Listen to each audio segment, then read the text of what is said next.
assalamu alaikum bandiraɓe hettiyankoɓe ɓiyankoɓe aw Piindi TV bisimilla moon roɓɓindu jayndel moɗon weltare min dañte kala saaha huccide moon noon kadi min dañiri weltare oɗo subaka altine hande ko yiɗon tan mbiɗi sikki goto fo dañi weekend jaam cellal kisal hettiyankoɓe ɓiyankoɓe goto fo salminama inde ko noon manama e jettoɗe serenɓe min jettake laal gotol calminama juura berta juuɗe ñaga duwaw yuppoye Sénégal e aduna foof Allah dandene rafi kala ɗum noon hettiyankoɓe ɓiyankoɓe garen ko ɓuuri tengtude jayndeli ɗe oɗo subaka altine hande ina anda hanke wonno match Sénégal e Angleterre ɗum noon Sénégal ƴetti bituji tati ɗi ganduɗa yete fiyama ɗum jayndeli ɗi e garti hen ha tengte député ji ɗiɗi fiinoɓe Ami Ndiaye ñibbi toon to assemblée nationale ma en gar hen nane nder jayndeli ɗi e kay mo ganduɗa kankoni Serigne Bassirou Gueye baɗaɗo gardiɗo OFNAC ɗum fo ko joni joni wonta sallahu lamɗo jaaɓi noon tigui hettiyankoɓe yiiɓiyankoɓe bisimilla moon gudditiren jaynde gendire le soleil jaynde le soleil noon ari tane à coupe du monde Qatar 2022 ɗum noon Sénégal e Angleterre wawi Sénégal saabu holli ɗum doole muɗum hanki Aliou Cissé suuti konngudi muɗum e nder jaynde le soleil widemo tan ɓe kawri koye équipe mo ganduɗa ko équipe dariɗo tiɗɗo ko ɗum saabi ko wayni dañi gardiɗo leydi ndi noon kañum waɗi encouragé lion ji ɗi wiɓe tan yiyete yooɓe jokku golle saabu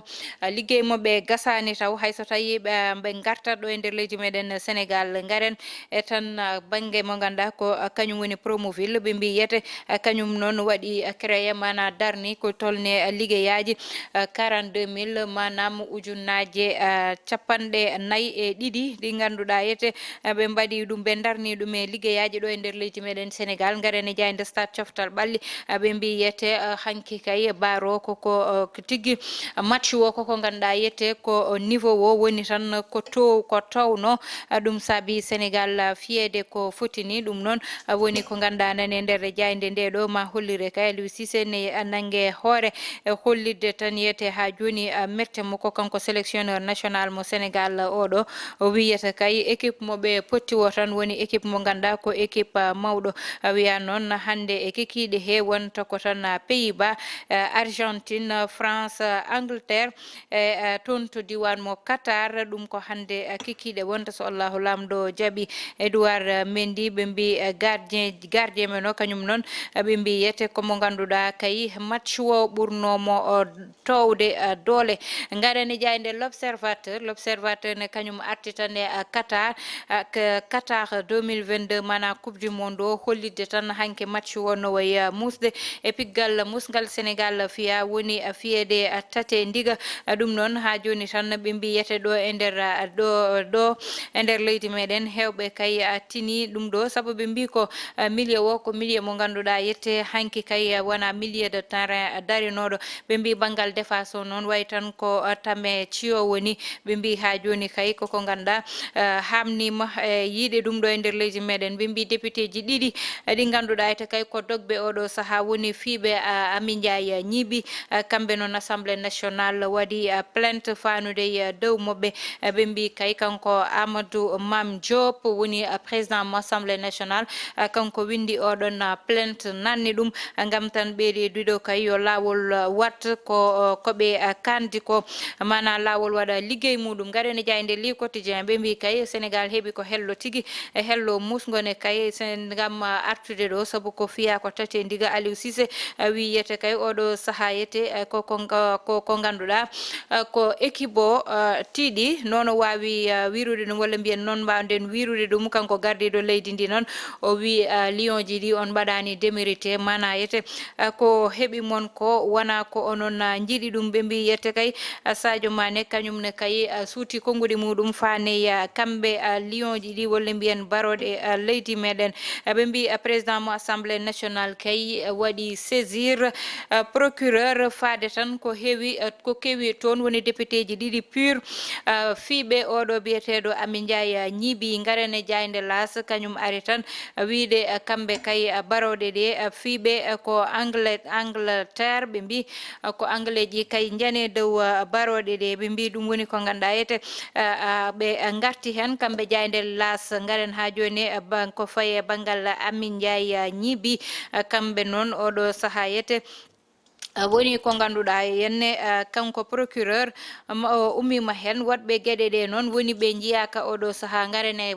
Walf Grand Place walla mbiyen grand panel noon kañum e oɗo subakari tan koye coupe du monde wi Sénégal kay ɗo joni artat nana tigga bagasuji muɗum gam artude ɗo e nder leydi meɗen Sénégal kanko gardiɗo leydi ndi noon o darima tan gam yette ha joni ruttude teddugal baroɗe men ɗe ɗon to mbiyete yewi kanko oɗo kay biyeteɗo Samuel Ahmed Sarr suuti kongude makko fanude ɗum ko kewi toon to assemblée nationale to saabu o wi ko toon to assemblée to meeɗaka yiyede kay to gorko ni fiyata rewɓe garene jayde tribune kamɓe député ji ɗiɗon kay ɓe joni aɓena jiile ɓe jiyaka jayde tribune wi dik ɗo joni nane koyɗe yiilade ɓeɗo diɗo ɓe ganduɗa yete kamɓe cuuti juuɗe mabɓe ɓe pawi ɗum e dow oɗo biyeteɗo Amin Ndiaye ñiibi ɓe mbi Sénégal kay fiyama hello tigui ɓe mbi yete oɗo saaha ɓe ganda ko kamɓe goni o biyeteɗo Abdourahmane Dieye woni directeur mo douane kankone oɗo saaha kay o huccodiri e tan sukaɓe makko walla mbiyen hesɓe arɓe e oɗon liggey gam tan haaldude mo ɓe ɗum wonno koye hanki ɗum noon garen ha joni Walf Grand Place hettiyankoɓe ɓe mbi noon oɗo saaha kay lycée mo ganda kañum woni lycée Seydina Limamou Laye woni lycée mo ganduɗa ko lycée teddugal tigui kono noon oɗo saaha ko heewine foti fewnditede toon saabu ɓe mbi ko kala suji darnanodi guila hitande ujunere e capanɗe jeenayyi capanɗe jeeɗiɗi e jeetati ɗum noon woni hande ko ganduɗa ne dañi caɗele toon to lycée Limamou Laye ne waɗini banggue mo ganduɗa koko yanno woni dal lycée jeeɓaɗo no feewi saabu oɗo saaha ko caɗele ɓuuri ƴewtidede toon to ganduɗa woni lycée Limamou Laye to te noon goto fof ne andi lycée Seydina Limamou Laye ko lycée mo ganduɗa ko lycée d'excellence keptinaɗo e résultat ji mum hollirta hitande fo garen jayde les échos Massata Samb kañum noon e Amadou Nia kamɓe woni yiilateɓe ɗiɗoɓe woni tan kamɓe candidat ji pur ɗi oɗo saaha kay ɗo joni yete aɓena jiile saabi ɗum ko plainte nannaɗo Amadou Mame Diop nanni plainte o woni président mo assemblée nationale gam tan ɓeɗo ɗiɗo fawe juuɗe ɓe mbi kay baroɗe ɗe piya ko tati ɓe potti noon ko ɓurdoɓe doole ɓe mbi Mamour Diallo oɗo saaha ene jogori huccidde e ñawowo ɗum noon saabi ɗum ko affaire Adji Sarr Ousmane Sonko ha joni garene jayde yor kañum noon wi tan ko levé bouclier saabu oɗo saaha Serigne Bassirou Gueye kanko noon waɗa o tan ardi OFNAC ɗum noon hande surtini haalaluji kewɗi rewɓe wonɓe yeewi ɓe kolliri kamɓene darde moɓɓe e wideɓe tan oɗo saaha ɓe jaɓata kay Amin Ndiaye ñiibi ƴettude gueɗo konnguɗi ñaddi wukkidde ɗum e leader uji mabɓe garene jayde direct news uddata damal direct news noon ari koye konnguɗi Oumar Youm suuti fanude assemblée nationale ɓe mbi ko plaidoirie makko wi noon e nder assemblée nationale kanko ɓernde makko gasi saabi ɗum koko kewi toon ko worɓe ɗiɗo ummade fiide debbo ɗum noon woni ko kewi toon to assemblée nationale to ɓe mbi kay ha joni ko ganduɗa ɓe mbawa wadde ɗum justifié mana ɓe mbawa addude hen haydara ko labti saabu wona gueɗe joɗɗe ɓe mbi noon maɓe ƴettu disposition ji mabɓe kala koɓe poti wadde en maɓe mbaɗen kono noon amon wiya président mo assemblée nationale yo daro waɗa hen gueɗe ɗe foti wadde ha lawol fo waɗa ko foti wadde saabu ɓe mbi ko article 53 mo tan règlement intérieur mo assemblée nationale oɗon wi kay ko so tawi wargo dañi walla mbiyen so tawi crime dañi e ko way noon e ko ganduɗa kañum woni délit yo won ko lawol fawata ko ganduɗa yahata juuɗe lawol fawa ɗum ɗo foti fawde ɗum walla waɗe no foti waɗirede ni hettiyankoɓe yeeɓiyankoɓe joni gudditen hello wongo so Allahu lamɗo jaaɓi. noon tigi hettiyankoɓe yeeɓiyankoɓe ɗum noon garane banggue goɗɗo walla mbiyen udditen hello wongo ɗum noon gareten koye match dañnoɗo hanki hakkude Sénégal e Angleterre onon e on mbassa hakkillaji moɗon nani faade e commentaire uji ɗi oɗon match mo ganduɗa dañi ɗum hanki wonno Sénégal heeɓi biwuji tati ko ganduɗa haysene heɓanno ɗum nene wawi wiyede wayri Sénégal fiyede tati e ndiga dañani haydara woni ko ganduɗa dal woni ku tedduɗo jandoye dow meɗen saabu défaite ne wawi yette wonde ko ganduɗa ne wawi ƴettirede no hoybiri seeɗa saabu sinno Sénégal dañino but goto walla ɗiɗi wona ɗiɗi walla tate goho ɗum ne ina ɗesa hoybude seeɗa par rapport eno yaari ni fiyede tati e ndiga koko ganduɗa ni muusi e équipe mo ganduɗa woni champion d'Afrique sen ƴeewi woni match mo ganduɗa hanki no wirani e nder journaux ji ɗi yeɓan e mo ganduɗa haysa wonani hande expert e football ma andu milieu terrain o hanki woni milieu terrain mo tiiɗani banggue défense woni ko ganduɗa yete ko défense koyɓuɗo elle tame tan ko ari fo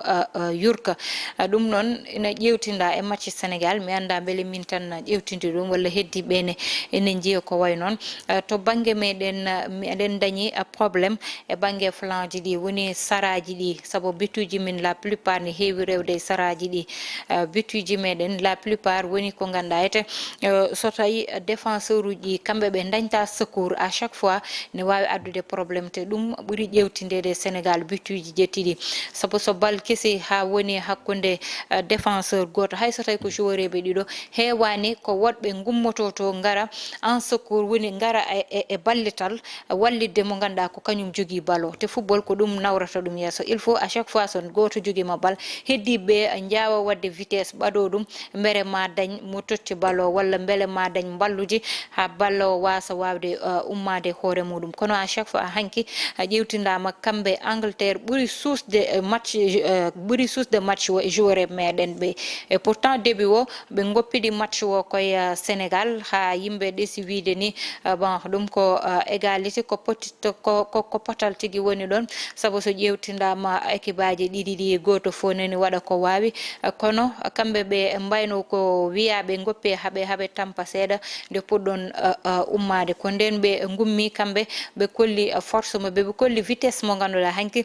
ala e barode men nde saabu so goto joguima bal haade dillinde koyɗe muɗum tawata ko goɗɗo dogui ummima to dogui wina yana e dow mum wayno dal ko ganduɗa kamɓe match o kamɓe Angleterre ɓe parani ɗum no ganduɗa ɓe gandi faiblesse uji sénégalais ji fo ɓe mbaɗi ɗum exploité saabu son ƴewtidima haade match o kamɓe Angleterre ɓe mbi ko kamɓe de toute façon aɓe gandi joueur eɓe Sénégal saabu ko ɓuuri hen hewde kamɓe gondi toon e guure mabɓe aɓe liggoɗo wadde eɓe mbaɗi maîtrise joueur eɓe meɗen eɓe gandi faiblesse uji mabɓe e ko way noon wadde noon hanki kamɓe ɓe mbaɗi tigui profito e ɗiɗon faiblesse uji ɓe gandani Sénégal haɓe dañi koɓe dañi ko hettiyankoɓe yeeɓiyankoɓe ko wiiɓe wiide tan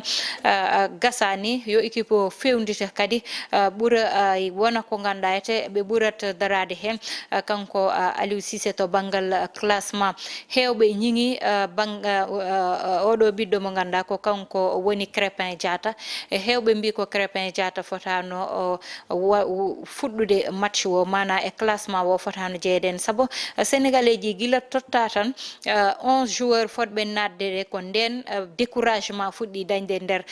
Sénégal ko nden yimɓe fof puɗɗi wiide pourquoi Crépin ɗum ɗon ne onon ne mataw oɗon jogui hen miijo moɗon nani faade e commentaire uji ɗi en plus il faut o waɗa osé saabu sukaɓe joueur eɓe ne mbayno leydi e nder Europe sukaɓe tiɗɓe yo sukaɓe ɓe ɗon ƴettoye gadde nanne équipe o en renfort ɓe ƴewte no fewi koɓe mbawi e ko be mbawa kono min kadi mbede yi goddum woni bangal golo saha il faut ne o wada essayer heddibe be sabo ko liggey mo jida fof yahat ha boya wode be ganda ko kanyum burma dum be do ne mbawa nangede tan gam wiede ko kaare tan wonata